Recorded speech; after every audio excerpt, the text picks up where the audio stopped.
చందమామ కథ. వింత పావుకోళ్ళు. పూర్వకాలంలో నాగన్న అనే చెప్పులు కుట్టే వ్యక్తి ఉండేవాడు. అతను పుట్టు పేద, కాని న్యాయవంతుడు, మంచి పనివాడు. నాగన్న చేతితో ఒక చెప్పుల జత కుట్టి ఇచ్చినా, అతను ఒక చెప్పుల జోడు మరమ్మత్తు చేసి ఇచ్చినా అది ఏళ్ల తరబడి చెక్కు చెదరకుండా ఉండేది. అయితే ఇంత నాణ్యంగా జోళ్లు తయారు చేయడం వల్ల అతనికి మంచి పేరు వచ్చింది గాని జీవనానికి మాత్రం లోపం కలిగింది. ఏమిటి అంటే, ఒకసారి నాగన్న దగ్గర కొన్న జోడు తరతరాలుగా మన్నుతో ఉండడం చేత మళ్లీ ఎవళ్ళు చెప్పులు కొనవలసిన అవసరం లేకపోయేది. అతను తయారు చేసిన జోళ్లు అమ్ముడుపోక నిలవ ఉండిపోవడం వల్ల వ్యాపారం జరిగేది కాదు. కనుక చేతిలో డబ్బు ఆడక అతనికి జీవనం గడవడం కష్టమైపోయింది. ఏమిటా దారి దేవుడా అని ఒకనాడు నాగన్న విచారిస్తూ ఉండగా అతని కొట్టులోకి ఒక పొట్టి మనిషి చెప్పుల మరమ్మత్తు కోసమని పట్టుకొచ్చాడు.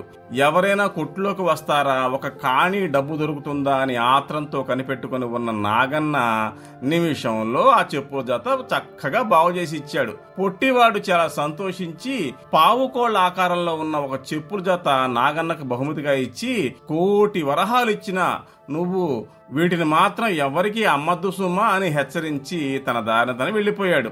అతని సలహా ప్రకారం నాగన్న ఆ పావు కోళ్లను కిటికీలో అందరికీ కనపడేటట్టు చక్కగా అమర్చాడు. అలా అమర్చిన క్షణం నుంచి నాగన్న కొట్టుకి జనం పట్టకుండా వచ్చి జోళ్లు కొనుక్కుపోతూ వచ్చారు. ఇదంతా ఆ పావు కోళ్ల మహిమే కదా అని గ్రహించి నాగన్న చాలా సంతోషించాడు. ఇప్పుడు నాగన్నకు పుష్కలంగా వ్యాపారం జరిగి జీవనం సుఖంగా సాగిపోతూ ఉంది. క్రమంగా నాగన్న వ్యాపారం బాగా పెరిగింది. తన ఒక్కడి వల్ల కాక అతను తన కింద మరి 3 పనివాళ్లను కూడా పెట్టుకోవలసి వచ్చింది. జీవితంలో ఇంత మార్పు వచ్చిన నాగన్న తనకు ఇంత అదృష్టం తెచ్చిన ఆ పావు కోళ్లను మాత్రం అమ్మకుండా వాటిని దేవుణ్ణి కొలిచినట్టు కొలుస్తూ ప్రాణప్రదంగా చూసుకుంటూ ఉండేవాడు. ఇలా ఉండగా ఒక రోజున రాజుగారు వారి కుమార్తె ఇద్దరు రథంలో నాగన్న కొట్టు ముందుగా వెళ్తూ ఉండగా రాజకుమారి ఆ పావుకోళ్లను చూసి అవి కావాలి అని కోరింది. రాజు రథం దిగి వచ్చి, ఒరే అబ్బి, ఆ పావుకోళ్ల జత ఇలా ఇవ్వు అన్నాడు. ప్రభు, ఇవి అమ్మేవి కావు, కావాలంటే సరిగ్గా ఇటువంటివే మరొక జత తయారు చేసి 1 గంటలో ఏలిన వారికి సమర్పించుకుంటాను అని అన్నాడు నాగన్న. కాని రాజకుమార్తె అవే కావాలని పట్టుబట్టింది. చివరికి ఎలాగైతేనేమి ఇష్టం లేకపోయినా 1000 వరహాలకు నాగన్న ఆ పావు కోళ్లను అమ్మి వేయవలసి వచ్చింది. నాగన్నకు ఇయ్యడానికి రాజు తన సంచిలో చేయి పెట్టి సొమ్ము తీయబోతూ ఉండేటంతలో అప్పటికే పావు కోళ్లలో కాళ్ళు దూర్చిన రాజకుమారి కెవ్వుమని ఒక పెద్ద కేక పెట్టింది. అదేమిటా అని అందరూ అటువైపు చూసేసరికి ఆ పావుకోళ్లు వాయు వేగంతో రాజకుమారిని ఎక్కడికో తీసుకుపోతున్నాయి. నన్ను కాపాడండి, నన్ను కాపాడండి అంటూ ఆమె గోల పెడుతోంది. రాజకుమారి గుమ్మం దాటింది, వీధులు దాటింది, ఎక్కడికో వెళ్లిపోతోంది. చేసేదేముంది? రాజు వెంబడి నాగన్న, అతని వెంట పనివాళ్లు 3 పరిగెత్తారు. రాజుగారి రథం నడిపేవాడు గుర్రాలను దౌడు తీయించి రాజకుమారిని పట్టుకోవాలని ప్రయత్నించాడు. ఎంతమంది రోసుకుంటూ పరుగులెత్తినా రాజకుమారిని పట్టుకోలేకపోయారు. చూస్తూ ఉండగానే ఆమె అదృశ్యమై మళ్లీ కనపడలేదు. రాజకుమారిని వెతికి తీసుకురమ్మని రాజు దేశాలకు నౌకరులను పంపించాడు. కానీ వెళ్లిన వారందరూ లాభం లేకపోయిందంటూ వెనక్కి తిరిగి వచ్చేశారు. అప్పుడు రాజు తన కుమార్తె ఎక్కడున్నదో కనుక్కున్న వాళ్ళకి తన రాజ్యంలో అర్ధరాజ్యం ఇచ్చివేస్తానని చాటింపు వేశాడు. ఈ చాటింపు విని కూడా ఒక్కళ్ళు ముందుకు రాలేకపోయారు. కానీ నాగన్న దగ్గరున్న పనివాళ్లలో తిన్నడు అనేవాడు ఒకడున్నాడు. వాడు ధైర్యంగా రాజు దగ్గరికి వెళ్లి, రాజకుమారిని నేను తీసుకురాగలను అని నిబ్బరంగా చెప్పి బయలుదేరాడు. తిన్నడు పోయి ఒక మహారణ్యాన్ని చేరుకునేసరికి చంద్రోదయమైంది. అక్కడ 3 యక్షులు నేలకు వంగి ఒక చిన్న కుక్కను దీక్షగా చూస్తూ ఉన్నారు. ఆ కుక్క చూపులకు చిన్నదే గాని దానిని వారు ఎంతగా పట్టిలాగినా భూమి నుంచి ఊడి రావటం లేదు. ఇంతలో తిన్నడు అక్కడికి చేరుకున్నాడు.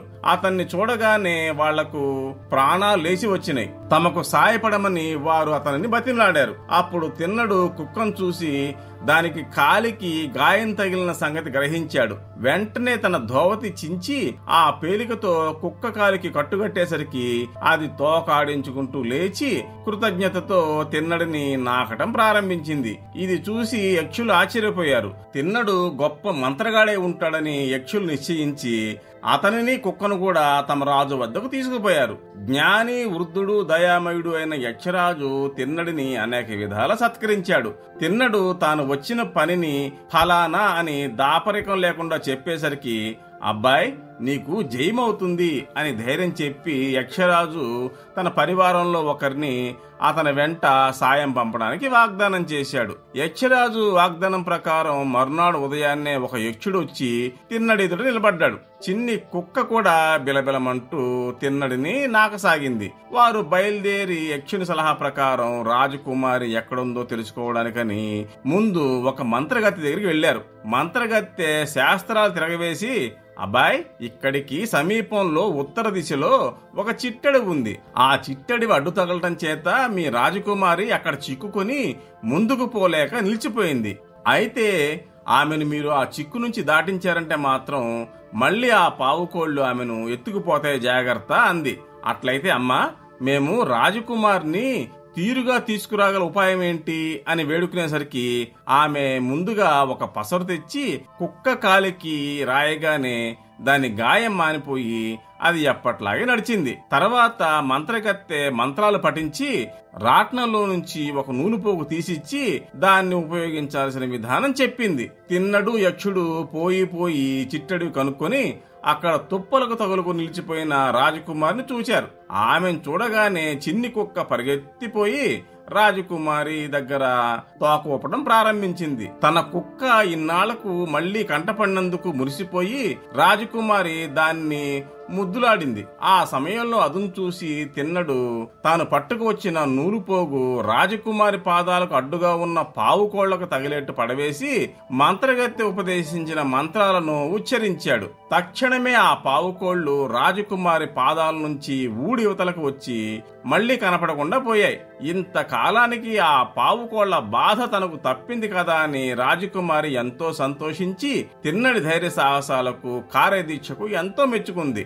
అతనినే తన భర్తగా చేసుకునవల్లని కూడా తన మనసులో నిశ్చయించుకుంది. అప్పుడు అందరూ కలిసి కోటకు వెళ్లేసరికి మళ్లీ తన కూతురు కనపడినందుకు రాజు అపరిమితానంద భరితుడై తిన్నడిని అనేక విధాల కొనియాడాడు. తర్వాత రాజకుమారి తన సంకల్పాన్ని తండ్రికి తెలిపేసరికి, ఇంత చేసి ఈ పేదవాడికిచ్చి నిన్ను పెళ్లి చేస్తే లోక విడ్డూరంగా ఉంటుందని చెప్పి రాజు నిరాకరించాడు. ఈ సంబంధం ఎలాగైనా తప్పించాలని చూసి, అమ్మాయి వీడు వట్టి బికారీవాడు, ఇటువంటి వాడిని పెళ్లాడితే లోకం నవ్విపోతుంది అని తన కూతురికి నచ్చజెప్ప చూశాడు. అక్కడే ఉన్న తిన్నడు, రాజా నువ్వు చేసిన వాగ్దానం అప్పుడే మరిచావా? మీ అమ్మాయిని నేను కష్టపడి తీసుకొచ్చాను కదా, నీ అర్ధరాజ్యానికి నేను అర్హుణ్ణి కదా, నన్ను బికారివాడంటావేంటి అని నిర్భయంగా అన్నాడు. రాజు తన తొందరపాటికి పశ్చాత్తాపడి మన్నించమని తిన్నడిని వేడుకున్నాడు. తర్వాత అతి వైభవంగా రాజకుమారికి తిన్నడికి వివాహం జరిగింది. ఆ వివాహానికి యక్షరాజు మంత్రగత్తె వచ్చి దంపతులను ఆశీర్వదించారు. పుట్టు పేద అయిన తిన్నడు ఇప్పుడు రాజకుమార్నే కాకుండా రాజ్యలక్ష్మిని కూడా చేపట్టి హాయిగా ఉంటున్నాడు.